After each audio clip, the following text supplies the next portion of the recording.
Halo nak, selamat pagi. Bertemu lagi dengan Ibu di dalam pelajaran sejarah minat, di mana materi kita pada pagi hari ini mengenai kausalitas peristiwa sejarah bagi kehidupan manusia. Ataupun anak-anak kami bisa memperhatikan bukunya halaman 31. Di gambar layar monitor Ibu nampak di sini gambar bayi, balita, anak-anak, remaja, dewasa, dan akhirnya lansia.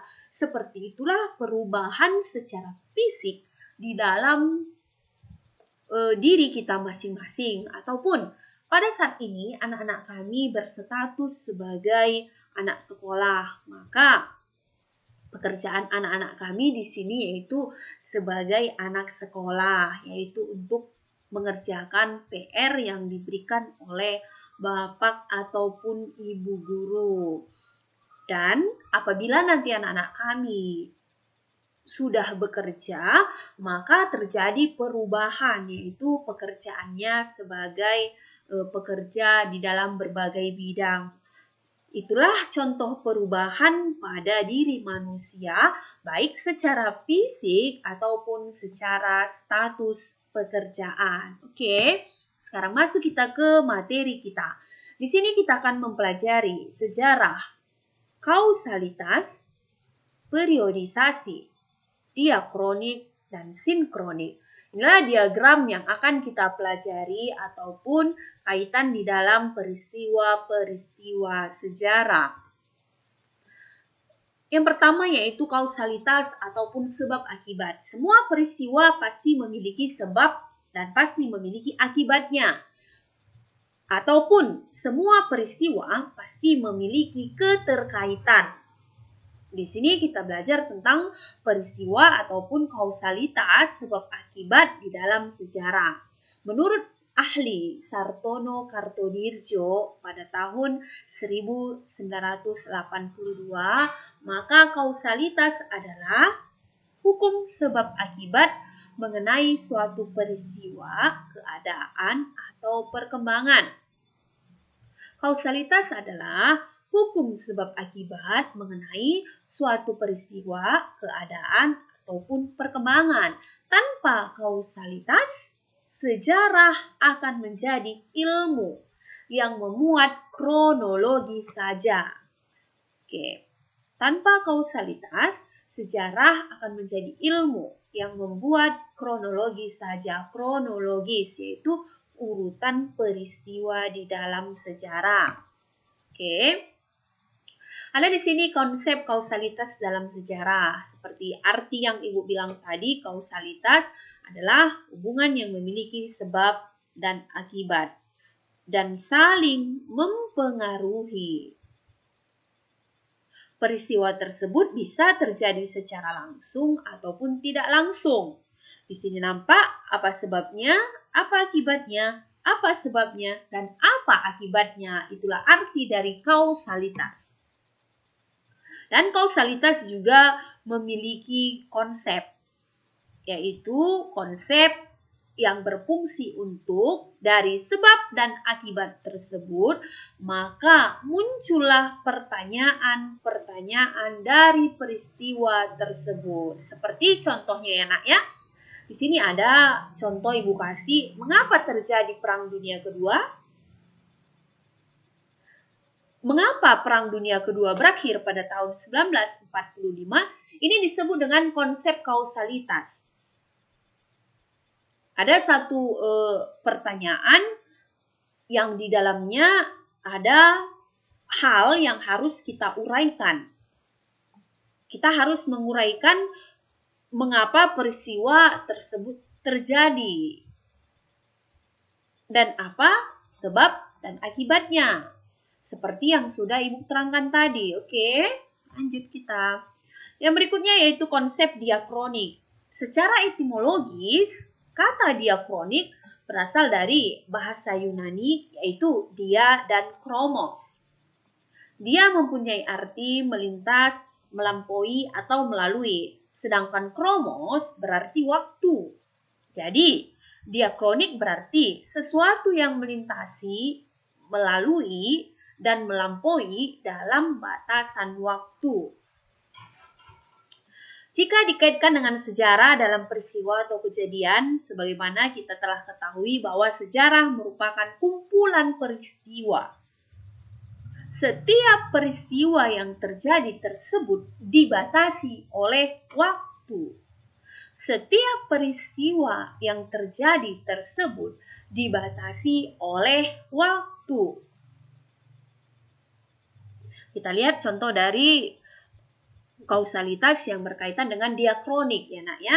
Seperti tadi yang sudah Ibu buat contoh, terjadi peristiwa Perang Dunia Kedua yang berakhir pada tahun 1945. Jadi diakronik waktunya berakhir pada tahun 1945. Diakroniknya sudah dapat ya nak ya. Di sini kita belajar tentang kausalitasnya, sebab akibatnya. Mengapa terjadi Perang Dunia Kedua? Perang Dunia Kedua terjadi ketika dibomnya Hiroshima dan Nagasaki pada tahun 1945 tanggal 8 dan 9 Agustus. Oke. Ini dia sebabnya. Apa akibat dari Perang Dunia Kedua tersebut? Bagi negara kita, Perang Dunia Kedua memiliki akibat ataupun dampak yang positif. Kenapa Ibu bilang dari Perang Dunia Kedua Indonesia memiliki ataupun mendapatkan dampak yang positif? Oke. Di sini negara kita bisa memproklamasikan kemerdekaannya. Mengapa bisa memproklamasikan kemerdekaannya? Karena ketika dibomnya kota Hiroshima dan Nagasaki, tentara Jepang yang pada saat itu menjajah di negara kita kembali ke negaranya. Jadi, di negara kita terjadi peristiwa vacuum of power ataupun kekosongan kekuasaan. Dari situlah kesempatan Insinyur Soekarno, golongan tua, memproklamasikan kemerdekaan negara kita. Jadi, kausalitas sebabnya, akibatnya. Oke, nah ya.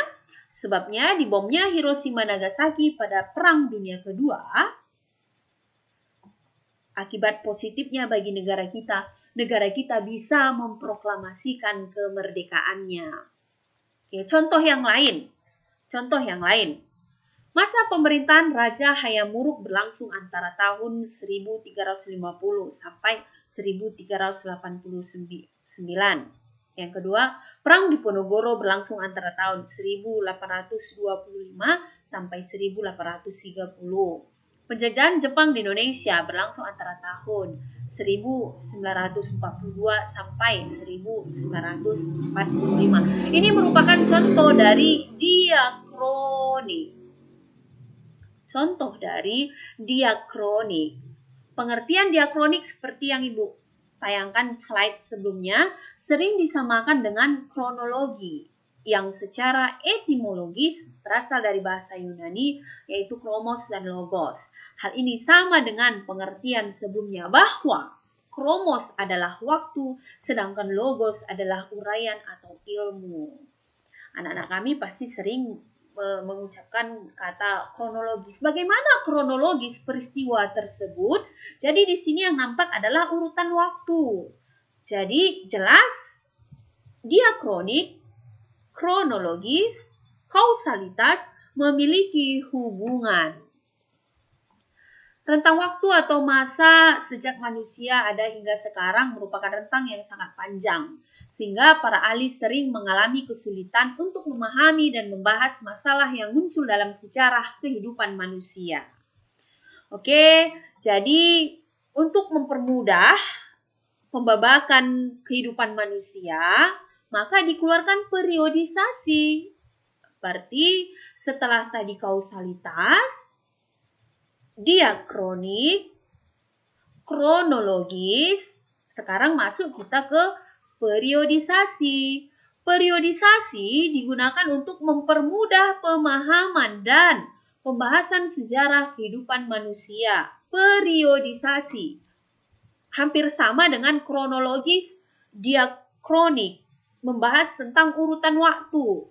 Periodisasi yang dibuat oleh banyak peneliti berakibat adanya perbedaan pandangan, sehingga periodisasi bersifat subjektif yang dipengaruhi oleh subjek permasalahan. Jadi, periodisasi berkaitan atau bersifat subjektif.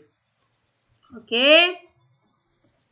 Dari materi yang sudah Ibu tayangkan, di sini Ibu berharap anak-anak kami bisa memahami apa arti dari kausalitas. Kausalitas, hubungan sebab akibat. Apa arti dari diakronik? Oke, di sini nampak diakronik ada artinya yaitu dia dan kromos, sudah Ibu terangkan tadi. Contoh dari kausalitas sebab akibat yang berkaitan dengan diakronik. Contoh dari diakronik yang hampir disamakan dengan kronologis. Dan di sini arti dari periodisasi. Oke. Ibu berharap dari tayangan yang Ibu tayangkan, anak-anak kami bisa memahami kausalitas, diakronik, sinkronik, dan periodisasi. Apabila ada materi yang ingin ditanyakan, silahkan tanyakan ke Ibu langsung. Oke, terima kasih.